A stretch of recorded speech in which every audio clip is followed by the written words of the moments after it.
So, what we are going to do is... I haven't scripted anything, so please bear with me. um, I wanted to start with the black swirls material, which is um, basically everything that's swirling around. Not the red one, because that's something different.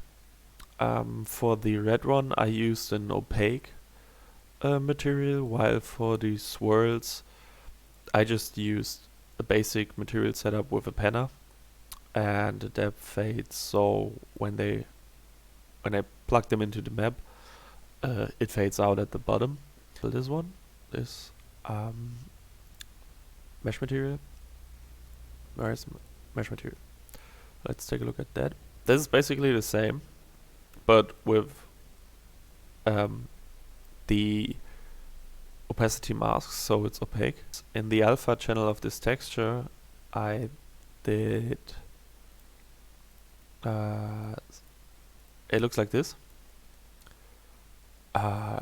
It's pretty simple shapes, but it gets this cool effect when you look when you solo it. These flames are breaking apart in 3 steps, and I really like that effect. That's why I wanted to really talk about this. It's really simple, but I think it's amazing. Interesting materials to look for in this effect is the bass boom. Because this is the material. It's not much, but it does the effect. So basically what I did is a quick Fresnel material with the power to control the glow and the color in the material instance, and so that the core glow always looks at the camera.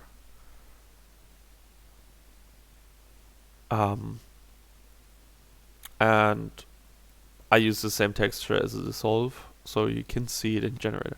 So here we go, and you can see the dissolve basically just uses the texture. It's not much, but since I'm using opaque material, I think a dissolve map is really needed. I also did the same with the smoke. I think the smoke is the most interesting material I did, because what I wanted to create in a is like this shiny effect on the smoke. So when you look at it, let's go back to this one. You can see it's shaded on the bottom, always on the bottom, and it's like really glowy at the top. So I played around with a vertex normal. Look at this. Make a material. And then I tried out a lot of stuff to create those. I'm not good at math, so I'm going for the artistic standpoint. So I just tried to mask it out, subtract it, multiply it, and in the end what I got was where's the smoke? There's the smoke.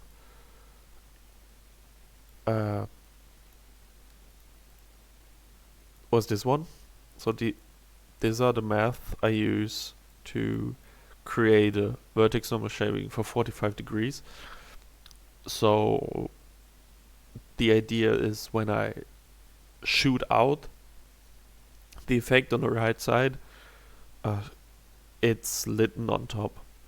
And I also made a second material,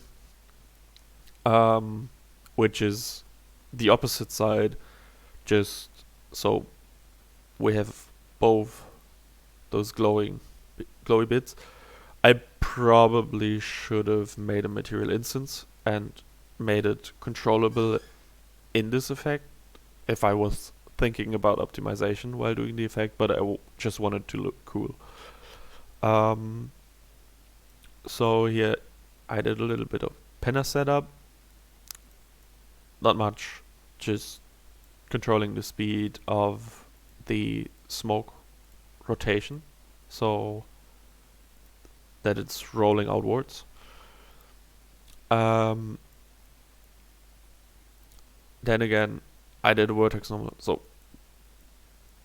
I don't know, I'm not good at explaining stuff. So basically, this is the upper half, and it's going to be combined with the light color. And so you can pause the video here and just take a screenshot if you want to do something like this. And that one gets multiplied with my light. This is the lower one. This is a lot easier because it basically just said go to the bottom. Also, I plugged in the scalar parameters to make it controllable. And this one goes into our dark color. So we got the shadow and the light set. And then I got a panner. We use the highlighted texture. It is panning, and the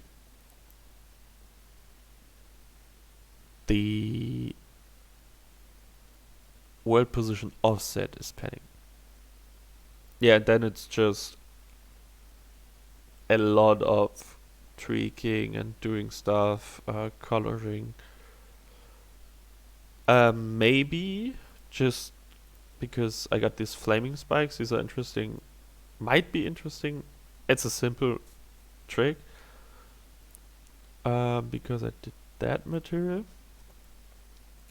and that's also pretty basic, but I usually use translucent materials, but with that one I used an additive. It just looked better if we just go to here and make it translucent. Can I apply this without? Oh, I just can cut the video. It just feels different. You see?